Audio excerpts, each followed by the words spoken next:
Depuis 150 ans, la Fondation des apprentis d'Auteuil aide les jeunes en difficulté et s'engage auprès des familles les plus fragiles pour leur apporter une confiance en l'avenir. La Fondation s'engage à insérer les jeunes dans la société au biais de formations qualifiantes et professionnelles dans les domaines du bâtiment, de l'agriculture, dans l'hôtellerie, l'industrie, la vente ou le service à la personne. Les centres de formation ouvraient leurs portes le week-end dernier pour présenter aux visiteurs ces différentes filières, dont celles consacrées au développement durable, qui sont d'ailleurs proposées à la Fondation des apprentis d'Auteuil de Los Angeles.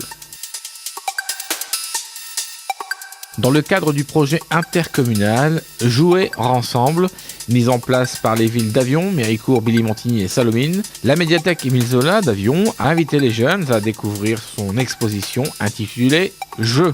Conçue par le Centre de création pour l'enfance de Tinqueux, cette exposition rend hommage au travail d'artistes comme Paul Cox, Bruno Munari et Katsumi Komagata, qui se sont intéressés aux jeux comme mode de création et d'expression artistique pour communiquer avec l'enfant. Pas d'électronique, pas de vidéo, juste le jeu. La communauté d'agglomération de Lens-Liévin réunissait la semaine dernière techniciens, élus et partenaires associatifs dans les salons du stade Bollard de Lellis pour élaborer ensemble le nouveau projet de territoire. Cette conception, accompagnée par l'agence d'urbanisme de l'Artois et assistée de villes ouvertes, a été lancée par le président de la communauté d'agglomération de Lens-Liévin, M. Sylvain Robert, qui a souhaité proposer des groupes de travail ouverts pour tous les acteurs du territoire afin de co-construire, concevoir et mettre en œuvre ensemble le projet de territoire.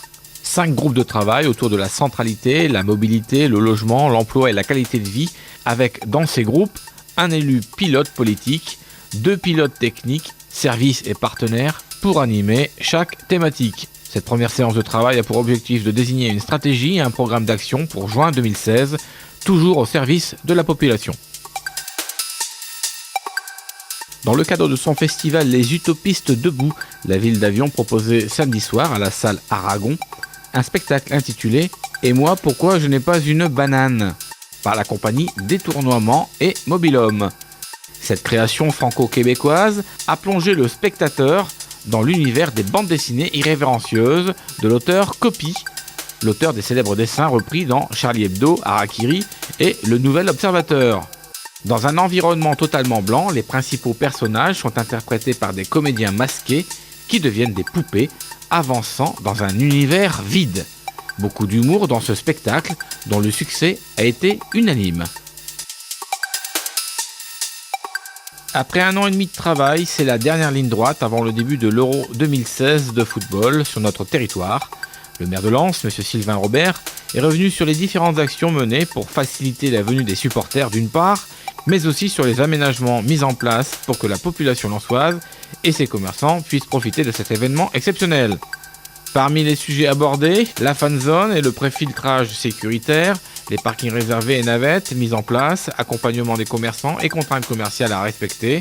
Quant au seul écran géant du département, il servira de point de rencontre pour les supporters et les habitants de la région. L'occasion de mettre en avant la ville de Lens, le Louvre-Lens, le classement UNESCO et l'anneau de la mémoire, quelques-uns des atouts du territoire apparus depuis 2007. Les premières animations sont quant à elles prévues pour les 9 et 10 avril prochains. Surtout nous, c'est comment on s'organise et comment on capitalise sur cette organisation, parce que c'est aussi la promotion de notre territoire qui est à faire, et d'avoir un public qui ne viendrait peut-être pas forcément dans le secteur, de lui montrer les atouts qui sont arrivés dans notre secteur depuis la dernière grande manifestation qui est la Coupe du Monde de rugby depuis 2007. C'est le Louvre-Lens, le classement UNESCO, l'anneau de la mémoire, c'est vraiment faire la promotion de notre territoire.